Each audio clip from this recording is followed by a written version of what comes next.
Bueno, buen día muchachos. El día de hoy vamos a iniciar con el modelo OSI. El modelo OSI es el llamado modelo de la interconexión de los sistemas abiertos. Fue creado por la Organización de Estándares Internacionales, es decir, la ISO.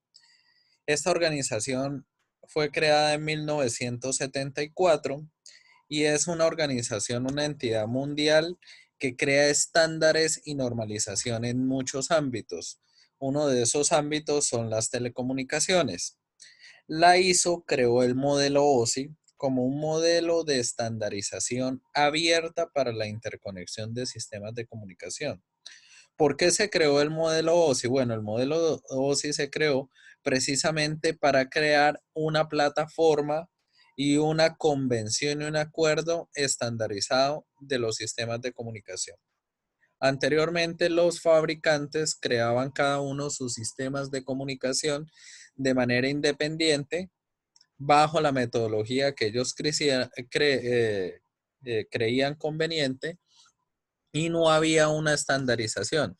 Quiere decir que un fabricante podría hacer un desarrollo que fuera muy diferente al de otro fabricante, lo cual impedía la compatibilidad tecnológica entre diferentes marcas y también permitía la creación de ciertos monopolios económicos. Entonces ahí fue donde entró a arbitrar la ISO y creó el modelo OSI para que todos los sistemas de comunicación se acoplen a la misma estructura y como todos usan la misma estructura, una estructura muy similar, pues todos puedan de alguna manera ser adaptados tecnológicamente.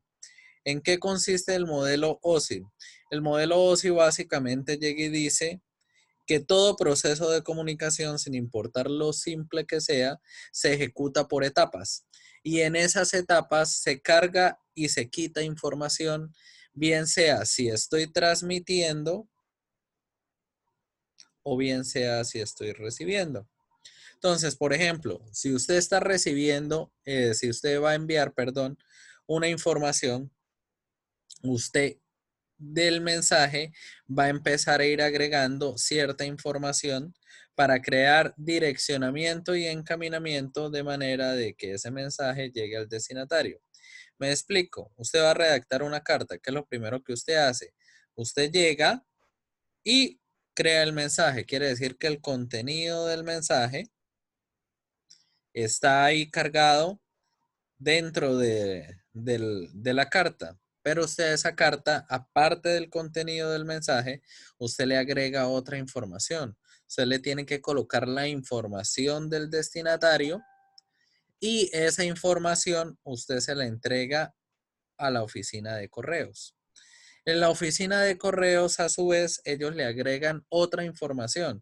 Ellos le crean el camino a través del sistema postal y le van colocando hacia qué oficina de qué otro país, porque el mensaje puede ir a otro país, debe ser cargada de acuerdo al código postal para que llegue al otro lado. Cuando llega allá, las oficinas del otro país reciben esa información y van rastreando la codificación hasta llevarla y entregarla al receptor o usuario final de esa carta. Entonces ellos dijeron, si eso aplica en los sistemas de comunicación simple, podría aplicar a cualquier tipo de sistema. Y entonces ellos dijeron, vamos a crear un modelo, este modelo está basado en niveles, el cual está conformado por 7 niveles, el nivel físico, el nivel de enlace o de datos de enlace, el nivel de red, el nivel de transporte, el nivel de sesión, el nivel de presentación y el nivel de aplicación. Cada nivel tiene unas funciones específicas y unas condiciones específicas. Al igual que en el caso anterior, cuando yo envíe de un dispositivo A un mensaje a un dispositivo B, recordemos que el modelo de las comunicaciones decía que iba a haber un sistema emisor, un sistema de transmisión y un sistema de recepción. El modelo OSI va a estar vinculado al sistema de emisión, va a estar vinculado al sistema de recepción, pero también va a estar vinculado al sistema de transporte. Entre cada una de las etapas va a existir intercambio de información. El intercambio de información entre una etapa y la otra se le va a llamar interfaz. Quiere decir que hay una interfaz entre el nivel 7 al 6, entre el 6 al 5, entre el 5 al 4 y así sucesivamente. ¿Listo? Los niveles intermedios no es necesario que usen o cumplan todo el modelo OSI. Entonces, por ejemplo, un computador utiliza todos los niveles. ¿Por qué? Porque los últimos niveles, después del de transporte, sesión, presentación y aplicación, estos últimos niveles, sobre todo los tres últimos, están diseñados para interacción directa con el usuario humano. Cuando un elemento va a hacer las veces de medio de transporte y hace parte del medio de transporte y no va a tener interacción directa con el humano, no es necesario que cumpla todos los niveles del modelo OSI. Profe, un ejemplo de un elemento intermedio. Puede ser un router, puede ser un switch. Un switch, ¿qué es lo que hace? Intercambiar mensajes y enrutarlo. Quiere decir que él solo necesita nivel físico, nivel de enlace y nivel de red. Básicamente porque él se interconecta a una red y él lo que hace es intercambiar caminos, switchar para saber por qué lado debe irse el mensaje. ¿Listo? Entonces, básicamente lo que se busca es que haya un modelo de interconexión de sistemas abiertos, siendo este una arquitectura por niveles para el diseño de sistemas de red que permita la comunicación entre dos o más equipos, no necesariamente computadoras, y va a estar dispuestos por una arquitectura que siempre va a cumplir 7 niveles. El primer nivel lo vamos a llamar nivel físico, el segundo nivel de enlace de datos, el tercer nivel, nivel de red, el cuarto de transporte, el quinto de sesión, el sexto de presentación y el último de aplicación. En la medida que exista la comunicación, los sistemas, si bien van a existir interfaces para intercambiar información entre nivel y nivel, los diseños tecnológicos deben cumplir bajo metodología del modelo OSI que la información que usa el nivel de aplicación de un dispositivo sea equivalente a la que usa su homólogo en otro dispositivo. Y lo mismo en cada uno de los niveles. Quiere decir que la estructura de cada nivel debe ser la misma y respetada en los diferentes dispositivos. Quiere decir que todos van a manejar la misma estructura de datos y la misma estructura de información. ¿Cómo funciona el proceso de los niveles OSI? Pues funciona a través de lo que se llama procesos paritarios. ¿Qué es un proceso paritario? Es el proceso de recorrido para intercambiar comunicación agregando información entre niveles o quitándola. El proceso, ¿quién lo ejecuta? Lo ejecuta las interfaces. ¿Y cómo lo ejecuta? Agregando cabeceras y colas. Me explico. Cuando yo genero el mensaje, es decir, yo estoy haciendo la emisión, entre los niveles va a irse agregando información.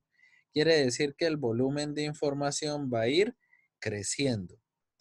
Este mensaje va a irse armando con todo lo que necesita, no solamente para tener el mensaje, sino para poder circular muchas redes y a pesar de que circule muchas redes, él tenga todos los datos necesarios para encontrar un camino que lo lleve a el destinatario final. Cuando él ya llega al destinatario final, él va a ir quitando información en la medida que el mensaje vaya a ir subiendo hasta reconstruir el mensaje original. Y ese mensaje original se lo va a entregar al usuario. A ese proceso se le llama proceso paritario. Si se agrega la información delante del mensaje, en cada enlace se le llama cabecera. Si se agrega en la parte de atrás, se le llama cola. Quiere decir que en los niveles 7, 6, 5, 4 y 3 se agregan cabeceras. En el nivel de datos se agregan colas.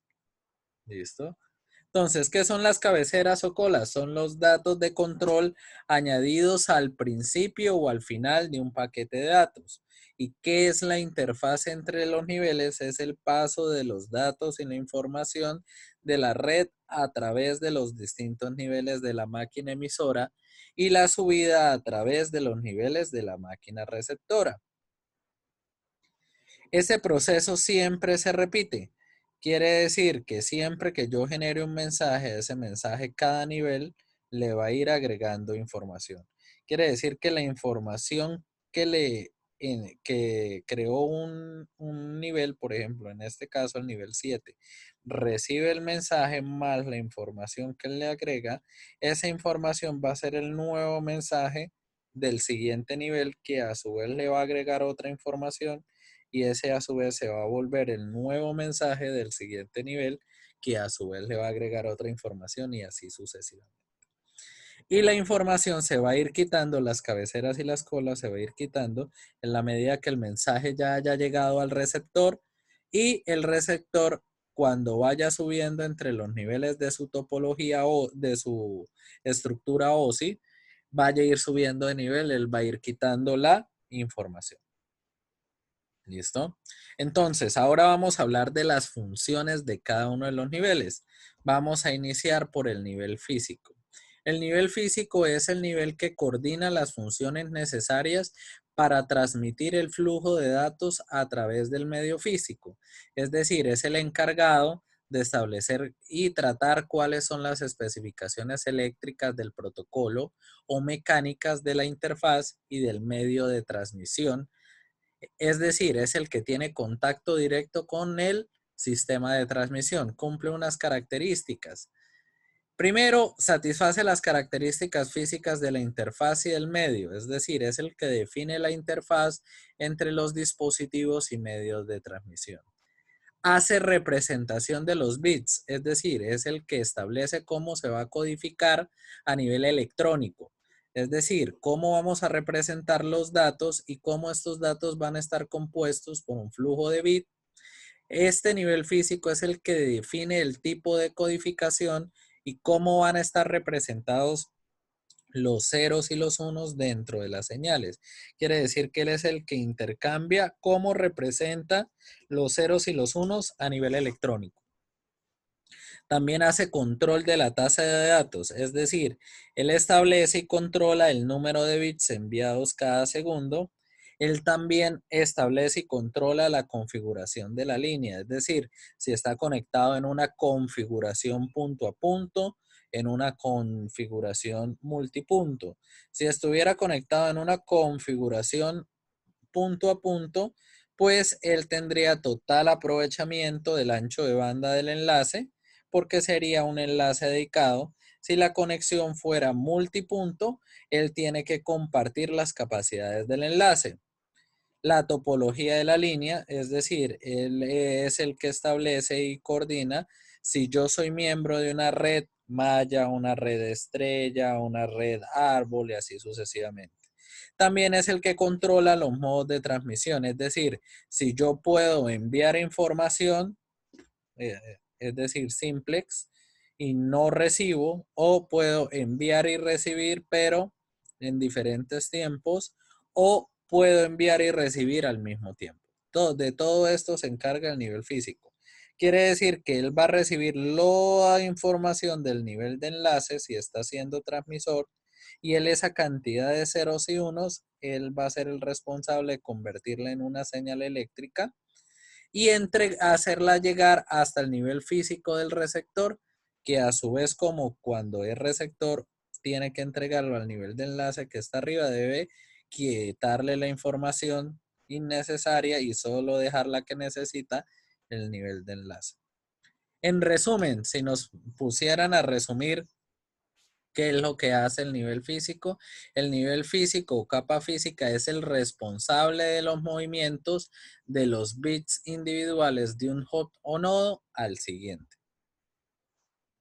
El nivel de enlace de datos. El nivel de enlace de datos tiene por encima al nivel de red y tiene por debajo al nivel físico. Quiere decir que él tiene un comportamiento si es emisor y otro comportamiento contrario si es receptor. Si él es emisor, él va a recibir los datos del nivel de red y le va a agregar una cabecera y le va a agregar una cola, y esa información es la que le entrega al nivel físico. Si él es receptor, está haciendo lo contrario, recibe la información y separa la cabecera y separa la cola que le agregó el emisor y solo le entrega la información necesaria al nivel de red que está por encima de él. Él básicamente es el que transforma el nivel físico, es un simple medio de transmisión en un enlace fiable y responsable para la entrega de nodo a nodo. Tiene unas responsabilidades y las responsabilidades son las siguientes. Primero, el tramado.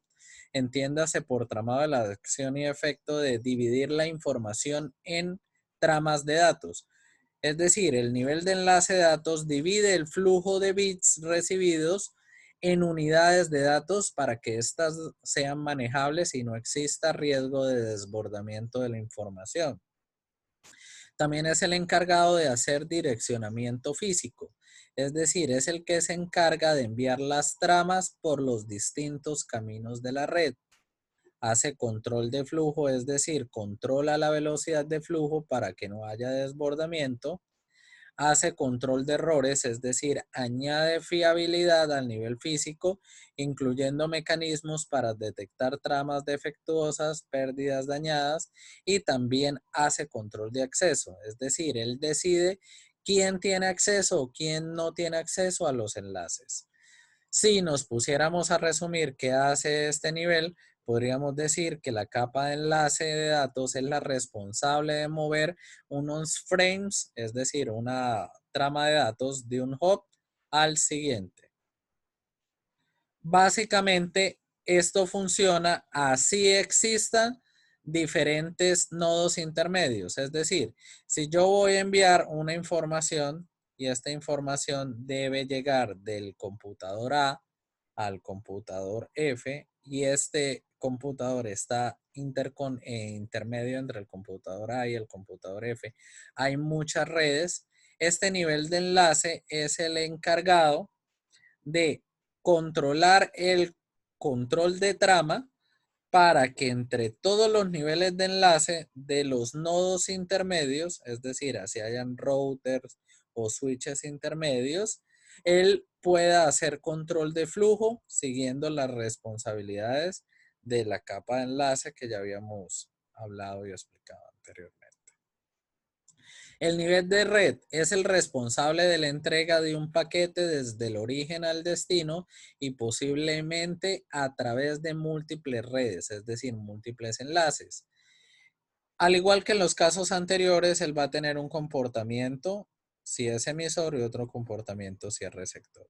Si es emisor, su comportamiento va a ser recibir la información del nivel de transporte, agregarle una cabecera, que es la información necesaria para hacer direccionamiento lógico y encaminamiento, y esa información se la entrega al nivel de enlace. Sí, está haciendo las veces de receptor, es de recibir la información que venía del nivel de enlace, quitarle las cabeceras de direccionamiento lógico y encaminamiento, porque ya no son necesarias, y entregarle el resto de la información al nivel de transporte. ¿Qué es hacer direccionamiento lógico? Es proporcional al nivel de enlace de los datos para que se gestionen problemas de direcciones locales, es decir, dentro de la red. Es decir, él va a generar un direccionamiento de las cabeceras en los paquetes. Encaminamiento se encarga de proporcionar los caminos para las redes o un conjunto de redes. Si nos pusieran a resumir qué es lo que hace este nivel, diríamos que la capa de red es el responsable de la entrega de los paquetes individuales a partir del host de origen al host de destino. Siempre debe haber equivalencia entre el direccionamiento lógico y el encaminamiento, entre los niveles de red de los nodos intermedios que haya que cruzar, entre las diferentes redes que haya que pasar, así sea que yo vaya a enviar un mensaje del nivel A al nivel F, puede que entre el computador A y el computador F existan múltiples elementos o múltiples redes, pero a través de sus capas de red debería irse intercambiando el direccionamiento y encaminamiento necesarios para que se garantice que la información va de A a F y se mantenga una ruta a través de las redes. El nivel de transporte, también al igual que el caso anterior, se comporta diferente si es emisor y se comporta diferente si es receptor. Si es emisor, él recibe la información del nivel de sesión y la va a dividir en tramas y a cada trama le va a agregar una cabecera y esas tramas las va a entregar al nivel de red. Si es receptor, entonces él va a recibir las tramas y va a quitar las cabeceras y va a ensamblar un único mensaje y se lo va a entregar al nivel de sesión. Quiere decir que él es el responsable de la entrega de origen a destino, es decir, de extremo a extremo físico de todo el mensaje, mientras que el nivel de red es el que va a supervisar la entrega de extremo a extremo de paquetes individuales. Quiere decir que mientras el anterior se asegura que cada paquetico llegue, este se asegura que todo el paquete sea armado. Él va a cumplir unas responsabilidades. La primera es la segmentación y el reensamblado. Segmentación si es emisor, reensamblado si es receptor. Un mensaje va a ser dividido en segmentos transmisibles, cada uno de los cuales contiene un número de secuencia. Los números van a permitir al nivel de transporte reensamblar el mensaje de nuevo. También, entre otras responsabilidades, hace control de conexión. Es decir, este es el nivel que se encarga de saber si se puede estar orientada la conexión o no. Hace control de flujo. En este nivel hace control de flujo entre extremo a extremo, pero no en un solo, no de un solo enlace. Hace control de errores para verificar que el paquete llegue sin ningún problema y se haga el ensamblado sin ningún problema. En resumen, la capa de transporte es la responsable de la entrega del mensaje desde un proceso a otro. Quiere decir que él siempre va a hacer lo mismo. Él hace el proceso de división de paquetes y es el encargado de reensamblar la división de paquetes. El nivel de sesión. El nivel de sesión, al igual que todos los casos anteriores, tiene un comportamiento si soy emisor y un comportamiento si soy receptor. Si soy emisor, al mensaje les va a poner unos puntos de prueba para medir la sincronización de entrega del mensaje y una cabecera de información y arma un único componente de información que se lo va a entregar al nivel de transporte. Si fuera receptor, él recibe la información y valida los puntos de prueba y después de que los validó, los quita y vuelve y rearma la información necesaria para entregárselo al nivel de aplicación. Básicamente, el nivel de sesión es el controlador de diálogo de la red. Establece, mantiene y sincroniza la interacción entre los sistemas de comunicación. Cumple dos responsabilidades principales. La primera es hacer control de diálogo, es decir, permitir que la comunicación entre dos procesos tenga lugar en modo semiduplex o full duplex y hacer sincronización, es decir, es el que permite que dentro del proceso se puedan añadir puntos de prueba para asegurarnos de que la información está llegando y en qué tiempo se está llegando. En resumen, la capa de sesión es la responsable del diálogo, control y sincronización. Nivel de presentación. Al igual que todos los niveles anteriores, tiene un comportamiento diferente si es emisor o si es receptor. Si es emisor, él recibe los datos del nivel de aplicación y los codifica, los cifra y los comprime, le agrega una cabecera de información y esa información la entrega al nivel de sesión. Si es receptor, él recibe la información del nivel de sesión y hace el proceso contrario. Lo decodifica y lo descomprime y le entrega esa información al nivel de aplicación. Es el que maneja la sintaxis y la semántica de la información. intercambiada entre dos sistemas. Hace tres procesos: traducción, cifrado y comprensión. ¿Qué es la traducción? Son los procesos que ejecutan programas que van a estar en ejecución entre los sistemas que intercambian información en forma de caracteres, números y demás, de manera que utilice un codificado distinto. También hace cifrado. El cifrado es una acción de seguridad ejecutada por el emisor que se usa para transformar la información original a otro formato y enviar el mensaje a la red. El descifrado, pues obviamente sería el proceso inverso. La comprensión es reducir La compresión es reducir el número de bits a transmitir. Es muy importante en los datos multimedia como el texto y el audio y el video. En resumen, el nivel de presentación es el responsable de la traducción, la compresión y el cifrado. El nivel de aplicación es el que tiene contacto directo con el usuario y es el que tiene manejo o interacción directa con los formatos que use el usuario, los formatos de datos que use el usuario. A partir de ellos arma el mensaje que va a ser enviado al nivel de presentación. Sería el proceso contrario si es receptor. Básicamente el nivel de aplicación es el que permite al usuario el uso del software para acceder a la red y proporciona la interfaz de usuario y el soporte para los servicios. Y los servicios que tienen que ejecutar son ser terminal virtual, es decir, es una versión virtual del terminal físico y permite al usuario acceder a máquinas remotas. Hace transferencia, acceso y gestión de archivos. Esta aplicación le permite al usuario acceder a archivos de una computadora remota a otra para intercambiar o leer datos. Utiliza los servicios de correo, proporciona las bases para el envío y almacenamiento de correos electrónicos. Controla el servicio de directorios, proporciona el acceso a bases de información, de objetos y de servicios. En resumen, la capa de aplicación es la responsable de proporcionar los servicios de usuario. De manera similar, existen sintaxis y protocolos. Recordemos que un protocolo son las reglas para ejecutar la información, como el protocolo TCP/IP, que es el protocolo utilizado para el control y transporte de datos muy utilizado en el Internet. También cumple los niveles del modelo OSI, el nivel físico, de enlace, de red, de transporte, sesión, presentación y aplicación.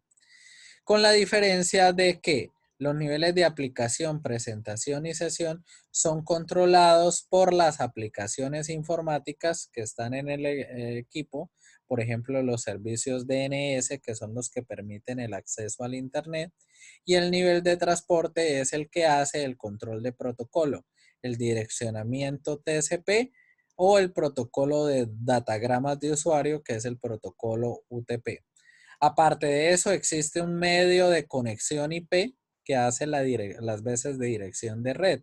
Por eso el protocolo se llama TCP/IP, porque mezcla las conexiones y la interacción jerárquica del nivel de transporte controlado por protocolo TCP unido con la conexión de red mediante método de codificación IP. Bueno, acá tenemos la versión ampliada. Este protocolo también hace direccionamiento físico, direccionamiento lógico, direccionamiento de puerto y direccionamiento específico. Hace diferentes tipos de direccionamiento. Los direccionamientos están distribuidos en los diferentes niveles. El nivel de aplicación es el encargado de hacer el proceso de direccionamiento específico. El nivel de transporte es el encargado de hacer el direccionamiento de puerto. El nivel de red en el protocolo TCP/IP es el encargado de hacer direccionamiento lógico y el nivel de enlace y el nivel físico también controlan el direccionamiento físico. ¿Listo? Entonces, un ejemplo. Supongamos que tenemos un nodo con una dirección física 10 y este nodo envía una trama de datos a un nodo que tiene una dirección física 87. Los dos nodos están conectados por un enlace mediante la topología bus, creando una LAN, como se muestra en la figura que ahora voy a presentar. El equipo con la dirección física 10 es el remitente y el ordenador con la 87 es el receptor. Quiere decir que hacer direccionamiento físico es cuando yo dentro de una red a cada equipo le doy una dirección física. Entonces, por lo menos este equipo se llama en dirección física 10 y este equipo se llama en dirección física 87. Si yo quisiera enviar un mensaje, yo aparte de la información que envío, tengo que agregar el direccionamiento físico. Es decir, la dirección física desde donde va el mensaje y la dirección física hasta donde debería llegar. La dirección física es diferente a la dirección lógica. Vamos a ver ahora un ejemplo de la dirección lógica. La mayoría de redes de área local utilizan una dirección física que va a estar codificada en 48 bits, es decir, una distribución de 6 bytes, escrita como 12 dígitos hexadecimales. Cada byte va a tener 2 dígitos hexadecimal y está separado por 2 puntos, como se muestra en la siguiente. Este es un ejemplo de la codificación que se utiliza en las redes para direccionamiento físico. Qué pena. ¿Listo? Una parte de una internet, otro ejemplo, una parte de una internet con 2 enrutadores se conectan a 3 redes de área local. Cada dispositivo, ordenador o router tiene un par de direcciones físicas y unas lógicas. Quiere decir que es diferente la dirección física a la dirección lógica para cada dirección. ¿Por qué se requerirán diferentes conexiones, direcciones lógicas? Porque hay diferentes tipos de redes. En este caso, cada equipo estará conectado a un único enlace y por lo tanto solo tiene un par de direcciones. Cada router, sin embargo, está conectado a 3 redes, como muestra en la siguiente figura. Por lo tanto, cada router tiene 3 pares de direcciones y una para cada conexión. Entonces, volvemos al ejemplo. Vamos a enviar un mensaje. ¿Listo? Para enviar ese mensaje lo vamos a enviar desde un elemento que tiene dirección física a un elemento que tiene dirección física P, donde A me representa 10 y P me representa 95. Obviamente esto es una versión muy simple de una dirección física, porque las direcciones físicas ya vimos que son muy largas y separadas por 2 puntos, pero es un ejemplo. Quiere decir que cuando se generen los datos, a los datos hay que agregarle la dirección física. Acá al decir que la información va de A a P, estamos haciendo direccionamiento físico. Pero este computador es miembro de esta red, de esta LAN 1. Y en esta LAN 1 está vinculado él, obviamente más elementos, pero los otros elementos pueden ser otros computadores. Como ninguno es P, a ninguno lo vamos a conectar, pero dentro de los elementos que hay dentro de esta LAN hay un router, que el router sería un puente. Él hace las veces de elemento conector entre esta red con otras redes. Entonces, hacer direccionamiento lógico es crear un camino dentro de la red para que mi mensaje pueda trascender a las direcciones físicas a las que tengo que llegar. ¿A dónde tengo que llegar en dirección física? A P. Entonces, el nivel de enlace de datos llega y dice, no, dentro de esta red, lo mejor que yo puedo hacer para llegar a P, que es la dirección física donde voy, es ir de la dirección lógica 10 a la dirección lógica 20. ¿Y quién tiene dirección lógica 20? El router. Entonces, él crearía el direccionamiento lógico, incluyendo el direccionamiento físico y los datos. Cuando esa información llega acá, esa información sería recibida por el router. Y él llega y dice, bueno, yo soy 20 a nivel lógico, pero yo no soy P a nivel físico. Quiere decir que esto para mí significa que el mensaje debe pasar por mí, pero no es para mí. Entonces, como debe pasar por mí, pero no es para mí, yo lo que hago es retransmitirlo. Pero el router, como él es un puente entre diferentes redes, él dentro de esta red tiene un nombre físico, que era F, y una dirección lógica, que es 10. Ese mismo router dentro de esta segunda LAN, él tiene otro nombre físico, que es P, otra dirección física, que es T, y otra dirección lógica, que es 99. Entonces, él debe agarrar este mismo mensaje, mantenerle el direccionamiento físico. ¿Por qué? Porque él iba de A a P, pero él debe buscar un camino más cercano para que él se acerque a P.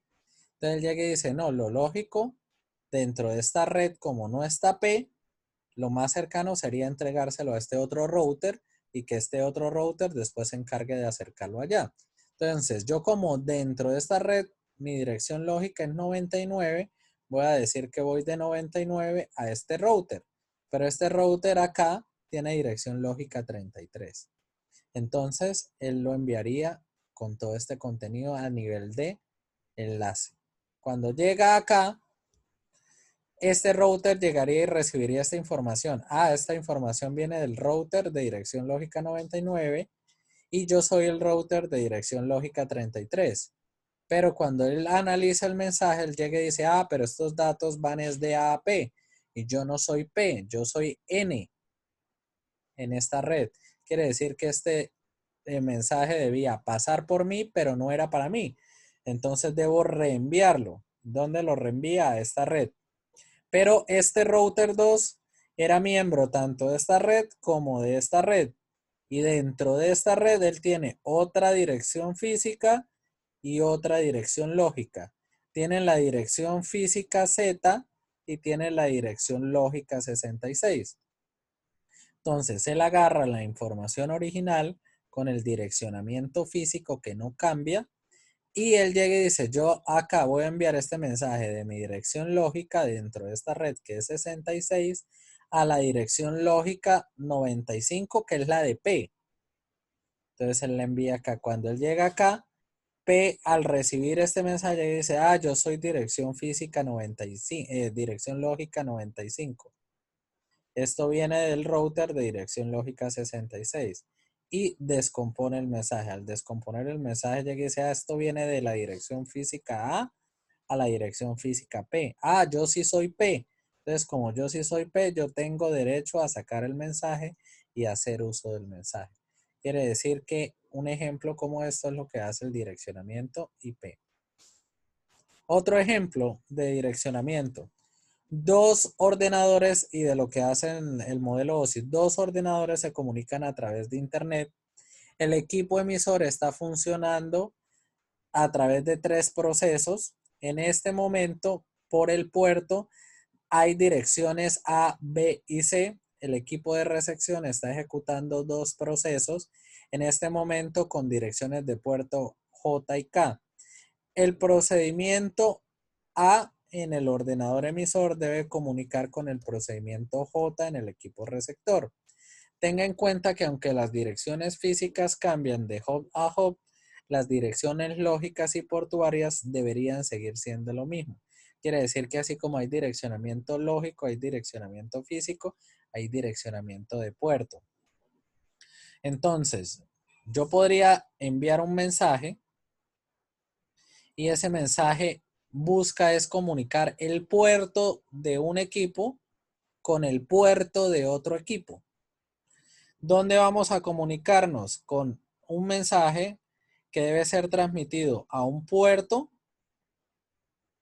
dentro de este equipo A y debe ser abierto por el puerto J de este equipo. ¿Listo? Quiere decir que aparte del mensaje, el nivel de transporte debe configurar esa dirección de puertos, ese direccionamiento de puertos. Y aparte de eso debe agregar el direccionamiento físico. Y aparte de eso, si fuera a pasar por el internet, debería agregarse direccionamiento lógico como yo ya lo expliqué. Quiere decir que las direcciones físicas pueden cambiar de hub a hub, pero las direcciones lógicas por lo general siguen siendo los mismos si son miembros de la misma red. Una dirección de puerto es una dirección de 16 bits representados por un número decimal, como se muestra en la figura. Ahora, para complementar la información de este corte, vamos a hablar del capítulo 4.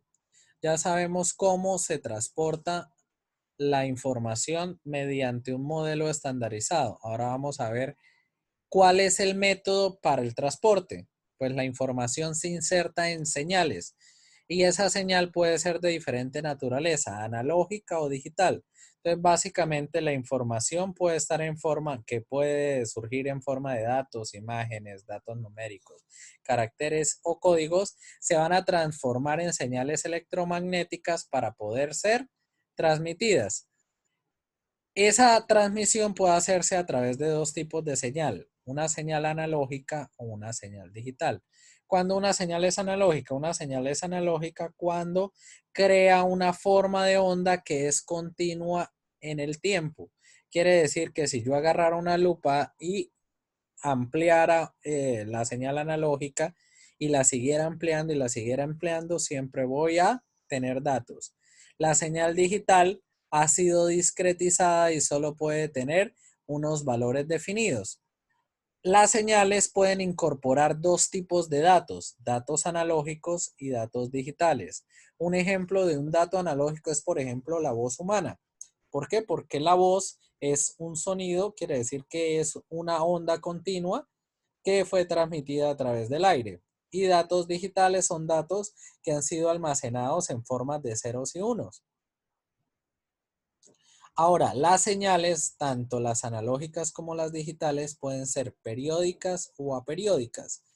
Cuando una señal es periódica, periódica significa que cumple un mismo patrón de onda y a ese patrón de onda lo vamos a llamar ciclo. Si ese ciclo se repite, el tiempo que demora en ejecutarse se llama periodo. Quiere decir que por lo menos acá se está ejecutando un patrón de onda analógico, por lo tanto esto es una señal periódica analógica. Acá se está cumpliendo un patrón de onda digital. Como el patrón de onda digital se está repitiendo exactamente los mismos tiempos, es una señal periódica digital. Una señal es aperiódica cuando no repite un patrón. Quiere decir que si yo le hiciera la transformada de Fourier, podría descomponerla en infinitas señales periódicas. Listo, entonces, las señales analógicas pueden ser analógica simple, una señal es analógica simple cuando cumple la forma de que sea una señal fundamental seno. Una señal analógica simple tiene tres características que son la amplitud, el periodo y la frecuencia y la fase. La amplitud es la altura de la señal en un valor determinado. Generalmente, si es una señal seno, se considera la amplitud a punta de cresta o a tope de valle. Depende de la magnitud que represente, podría estar representada en voltios, amperios, depende del tipo de señal. El periodo y la frecuencia son dos magnitudes relacionadas, el uno es el inverso de otro. El periodo se da en tiempos y es la cantidad de tiempo que demora en la ejecución de un ciclo. La frecuencia sería la cantidad de ciclos en un segundo y se da en hertz y ambos se usan subescalas o macroescalas. Entonces, en el caso del periodo podemos encontrarlo en segundos, milisegundos, microsegundos, nanosegundos y picosegundos. En el caso de la frecuencia en hertz, kilohertz, megahertz, gigahertz y terahertz. Entonces acá vemos el ejemplo de una medición de amplitud pico en una señal de alta amplitud. Acá vemos el ejemplo de una amplitud pico en una señal de baja amplitud. Acá vemos el ejemplo de un patrón de onda, por lo tanto este sería el patrón y este patrón se está repitiendo 12 veces en un segundo, por lo tanto la frecuencia es de 12 Hz. Acá vemos un patrón de onda, por lo tanto este es el periodo. Ese patrón de onda se está repitiendo 6 veces en un segundo, por lo tanto la frecuencia es de 6 Hz. Y el periodo sería de un sexto en este caso y en este de un doceavo. Listo. La fase. La fase es el ángulo de inicio o la posición de inicio del patrón de onda. Quiere decir que si mi patrón de onda original es este, acá lo vemos en fase 0, acá lo vemos en fase 90 grados. ¿Cómo sé la fase 90 grados? El patrón de onda o la forma que tenga el patrón de onda, yo lo divido de 0 a 360 grados. De 0 a 360 grados. Quiere decir que este punto sería, arrancar en este punto sería 180 y arrancar en este punto sería 90. Entonces, acá vemos un ejemplo de la fase en 90 grados, acá vemos un ejemplo de la fase en 180 grados y acá vemos un ejemplo en 170 grados. Esto aplica para las diferentes formas de onda, ¿no? Si un patrón de onda fuera diferente, es decir, yo tuviera otro tipo de patrón de onda. Bueno, imaginen que eso es igual. Entonces, suponiendo que esto y esto fuera igual y ese fuera el patrón de onda y se repitiera, lo mismo, yo ese patrón de onda lo divido de 0 a 360 para saber cómo dibujarla, según el ángulo de fase que me digan. ¿Listo? Entonces acá tenemos un ejemplo de una señal seno en fase 0, una señal en seno en fase de 90 grados, una señal seno en fase de 180 grados. Hay que tener en cuenta que el cambio de fase generalmente se usa para separar en dos tiempos dos señales y a partir de esa separación poder establecer cómo cambia la dirección de propagación de una señal. La fase en comunicaciones y en telecomunicaciones se suele representar a través de los llamadas diagramas de fase y diagramas de frecuencia. ¿Qué es hacer un diagrama de frecuencia? Es a una señal original que generalmente se grafica amplitud versus tiempo, la vamos a graficar es amplitud versus frecuencia. Y las frecuencias que vamos a colocar acá la vamos a dibujar en forma de una barrita y van a ver tantas barritas como tantas señales se pueda descomponer la señal que yo esté representando. En este caso, como estoy hablando de una señal original seno, una señal seno no puede ser descompuesta en una forma de señal más simple. Quiere decir que ella solo tendría una única barrita. ¿Dónde la ubico? La barrita en frecuencia 6. ¿Por qué? Porque tiene un patrón de onda y este patrón de onda se está repitiendo 6 veces en una unidad de tiempo. Entonces en frecuencia 6. ¿A qué amplitud? A 5 voltios. Este sería el diagrama de frecuencia de esta señal. Si yo tuviera una señal compuesta, es decir, una señal que al hacerle el análisis de Fourier, esa señal, el resultado de hacer el análisis de Fourier me hubiera dado que está compuesta de 3 señales. Esta, una señal continua de magnitud 15, una señal de magnitud 10 y una señal de magnitud 5.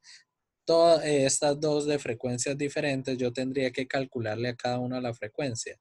La verde me dio frecuencia 16, la morada me dio frecuencia 8 y la azul pues tiene frecuencia 0 porque es una señal continua. Entonces el diagrama de frecuencias de esta señal sería este. Quiere decir que por lo menos el caso de la voz, el espectro de frecuencia sería completo. Quiere decir que yo a una señal compuesta, una señal es compuesta, sí y solo sí está formada por múltiples señales. ¿Cómo sé que una señal es compuesta?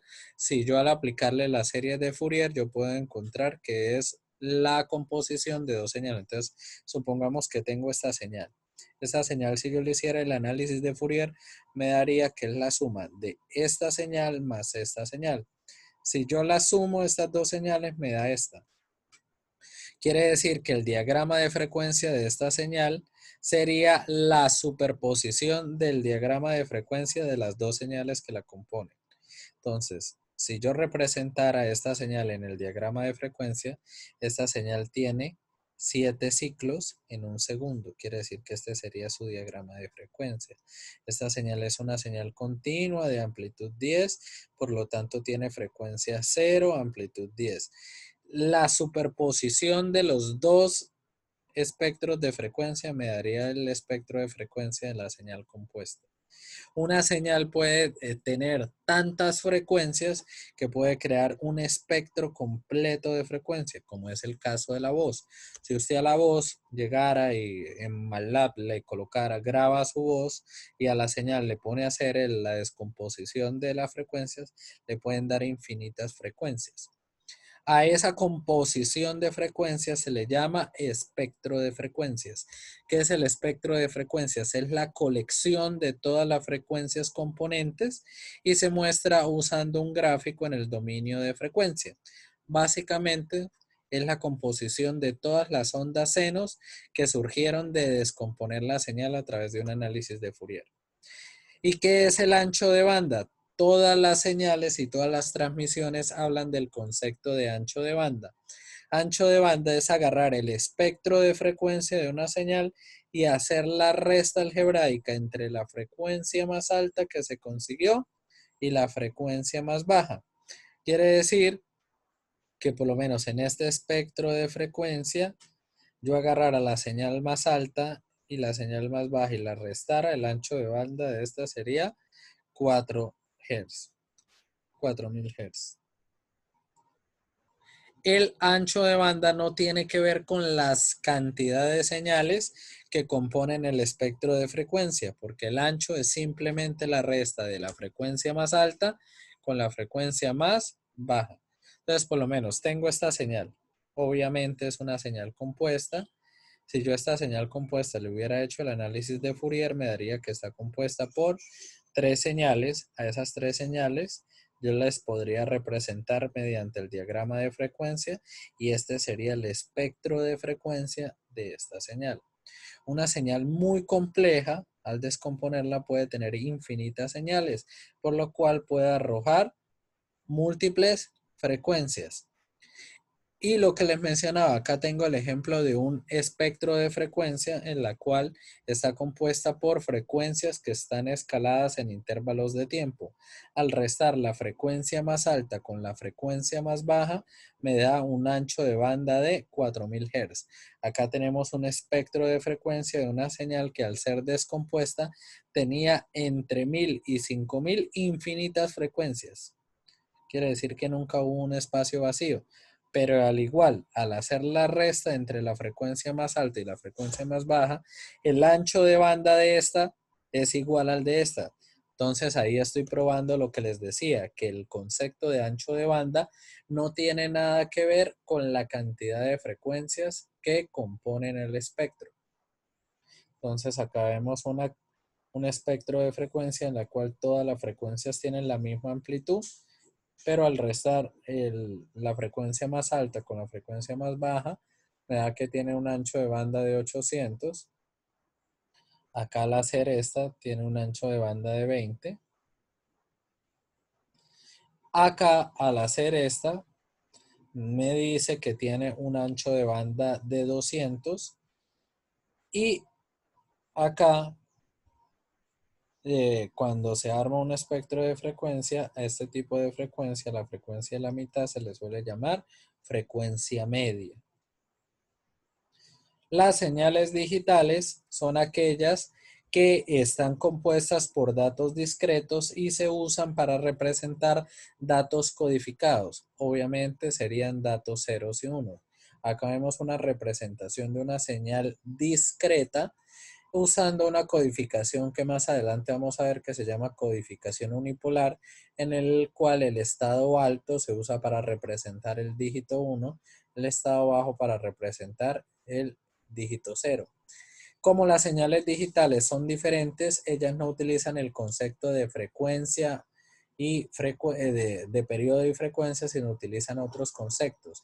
Se utiliza el concepto de intervalo de bit. Este concepto de intervalo de bit va a sustituir al concepto de periodo y el concepto de tasa de bit va a sustituir el concepto de frecuencia. El intervalo de bit es el tiempo necesario para yo calcular un bit o la duración de un único bit. La tasa de bit es la cantidad de intervalo de bits o la cantidad de bits enviados por segundo. Quiere decir que yo a una señal digital debo decir cuánto va a durar cada bit. Y la duración de esos bits me va a permitir calcular cuántos bits se enviaron por unidad de tiempo. Entonces acá vemos un intervalo de bit y en un segundo hay 8 intervalos de bits, por lo tanto la tasa de bits sería 8 bits por segundo. ¿Por qué este concepto de intervalo de bits es muy importante?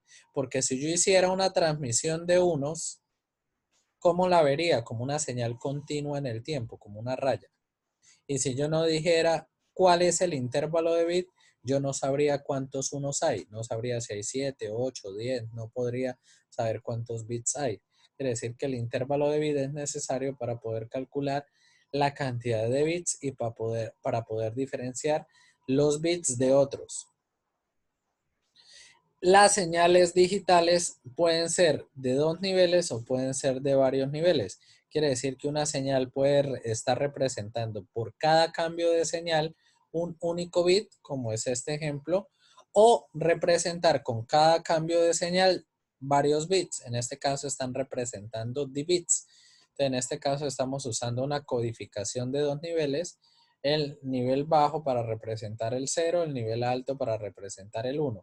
Como hay 8 cambios de señal en un segundo y cada intervalo de bits representa un único bit, la cantidad de datos transmitidos es 8 bits por segundo. En este caso, en el segundo ejemplo, estamos usando una codificación de 4 niveles, donde cada nivel representa 2 bits. En este caso, transmitimos esta señal.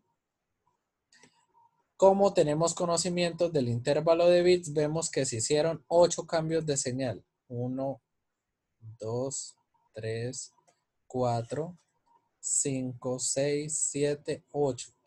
Como cada cambio de señal representa 2 bits, quiere decir que se estaban transmitiendo 16 bits.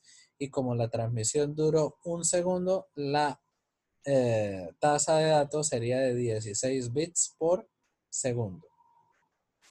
Quiere decir que las señales pueden ser descompuestas. Esto aplica tanto para señales periódicas, bien sean simples o compuestas, o bien sea digitales. De la cantidad de señales simples en las que se puedan descomponer, se crean los llamados armónicos. Si una señal es descompuesta por una única señal simple, se le llama de primer armónico. Si una señal es compuesta por 2 o a 5 señales simples, tendría primer, tercer y quinto armónico, y así sucesivamente. Una señal que es digital puede ser descompuesta en infinitos números de armónicos. La cantidad de armónicos en los que se pueda descomponer una señal variaría la forma de su espectro de frecuencia, pero hay que tener en cuenta que el ancho de banda siempre sería la resta de la frecuencia más alta con la frecuencia más baja. En el caso de una señal continua o discreta que pueda ser descompuesta en infinitas señales, su ancho de banda podría ser infinito. ¿Por qué? Porque el concepto de ancho de banda es la resta de la frecuencia más alta con la frecuencia más baja. Y como el espectro es infinito, el ancho de banda también sería infinito. Aunque en las comunicaciones usamos espectros y anchos de banda acotados, es decir, que tienen inicio y tienen fin. ¿Listo, chicos?